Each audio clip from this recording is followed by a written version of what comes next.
बोल रहे हैं मांग कीजिए, हम मांग करते हैं तो कहा जाता है कि हम आलोचना कर रहे हैं, हमको तो पूरा राजनीतिक रूप दे दिया जाता है। आप लोग मांग कीजिए, जो सच्चाई है आप लोग बताइए कि भैया ये समस्या आ रही है, आप लोग के भी संज्ञान में समस्या होगी। आपके एक पत्रकार साथी थे जो इस परेशानी से गुजरे हैं, तो आप लोग जो सच्चाई है रखिए। हम तो बोल ही रहे हैं, हम तो बोलते ही रहेंगे।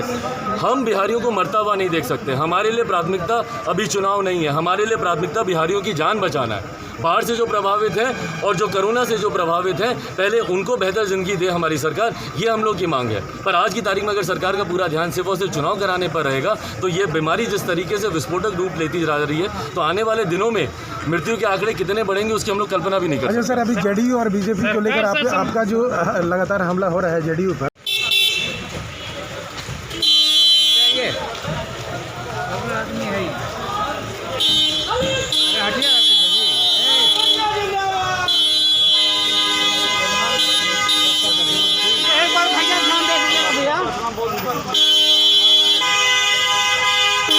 अभी हम स्वास्थ्य सचिव से भी हम बात किए हैं जमुई के लिए। बहरहाल ये पूरे प्रदेश के लिए चिंता का विषय है। कुछ दिन पहले हम डीएम साहब से हम वीडियो कॉन्फ्रेंसिंग के माध्यम से हम बात भी किए थे और उनसे जानकारी लिए थे कि टेस्टिंग यहाँ पर कितनी हो रही है और कैसे हो रही है। ये आप लोगों की भी मैं जानकारी में देना चाह रहा हूँ कि 11 तारीख को जब आदरणीय प्रधानमंत्री जी ने इस बात का ट्वीट किया कि बिहार में टेस्टिंग कम हो रही है, जबकि उस दिन बिहार में 75,000 टेस्टिंग हो रही थी। उसके पीछे का कारण ये था कि 75,000 में से 65,000 टेस्टिंग जो है वो आपकी रैपिड एंटीजन के थ्रू हो रही है।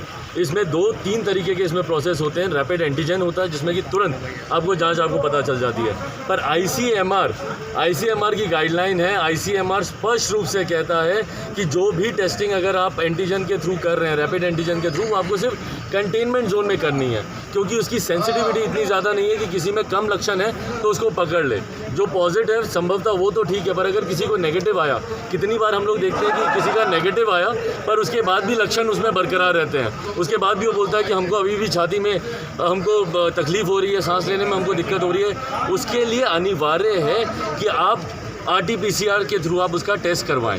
RT-PCR आज की तारीख में पूरे बिहार प्रदेश में मात्र 6100 हो रहे हैं, और जबकि लगभग 90% जो टेस्ट हो रहे हैं वो रैपिड एंटीजन के थ्रू हो रहे हैं। हम लोगों की शिकायत इस बात की है कि जो रैपिड एंटीजन के थ्रू जो टेस्ट किए जा रहे हैं वो सटीक नहीं हैं।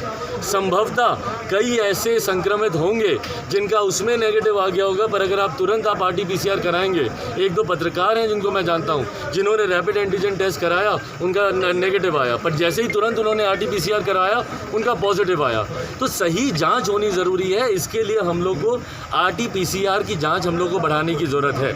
इसी क्रम में आज अधिकारियों को मैंने बुलवाया था, उनकी समस्या को जानने का मैंने प्रयास किया कि भाई क्या आर्थिक समस्या आ रही है। हमको नहीं लगता आर्थिक समस्या होनी चाहिए। आज की तारीख में जब इस संक्रमण के बावजूद, बिहार में बाढ़ के बावजूद हमारे प्रदेश अगर चुनाव कराने के लिए तैयार है, चुनाव के लिए अगर हमारे पास साधन संसाधन है, तो मुझे नहीं लगता कि स्वास्थ्य सेवा को बेहतर बनाने के लिए हम लोग के पास संसाधनों की कोई कमी होगी। तो यही मैंने अधिकारियों से मैंने जानकारी ली कि अगर आपको लगता है कि आप लोगों के पास किट्स की कमी है, आप लोगों के पास इंस्ट्रूमेंट्स की कमी है, तो एक तो उसको ठीक कराएं। दूसरा, सबसे बड़ी चिंता जो प्रदेश भर से आ रही है वो इस बात की है कि जो आइसोलेशन सेंटर हैं उसकी व्यवस्था ठीक नहीं है। अभी मैंने जितने भी इनके पास रिकॉर्ड थे कि जितने भी लोग आइसोलेशन सेंटर में हैं, और उससे बड़ी समस्या कि जितने होम क्वारंटीन है, इन्होंने 138 लोगों की मुझे सूची दी होम क्वारंटीन की। उनमें से 5-10 लोगों को मैंने इनके सामने ही फ़ोन किया।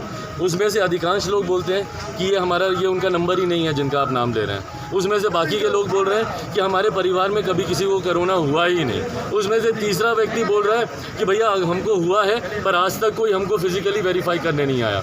जब आप होम क्वारंटीन कर रहे हैं तो आपको इस बात को सुनिश्चित करना है फिजिकली वेरीफाई करके कि वो व्यक्ति होम आइसोलेशन में रहे, क्वारंटीन रहे। आज संभवतः मान लीजिए उन 138 में से अगर 2-4 लोग भी अगर आज यहाँ पे मौजूद हैं, तो सोचिए ये बीमारी महामारी कैसे फैलेगी। और यही विस्फोट हो रहा है बिहार में, जिसको नियंत्रित करने की ज़रूरत है। अधिकारियों से मैंने जानकारी ली है, स्वास्थ्य सचिव जी को मैंने जानकारी दी है, संभवतः वो उसके ऊपर कार्रवाई करेंगे और आने वाले दिनों में और प्रदेश के और जिलों से जानकारी इकट्ठा करके संभवतः माननीय मुख्यमंत्री के संज्ञान में भी इस विषय को